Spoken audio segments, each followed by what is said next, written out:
Ang realidad sa kinabuhi dili man gyud perming sadya.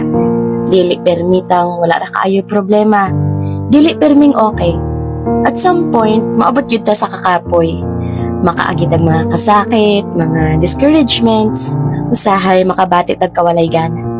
Kung maabot ka sa mga low points sa life, or maybe naakaaning sitwasyon na karon, di man nga kana temporaryo ra, o kitang tanan moagi man anang mga dapita. Usahay man gani, dili na takabalo unsay buhaton. Kung tanaw nato, dako kaayo atong mga problema o sakit kaayo atong mga gibati maong dili kalikayang makaingon tagbasan dili na ta makalingkawasan ang sitwasyon na.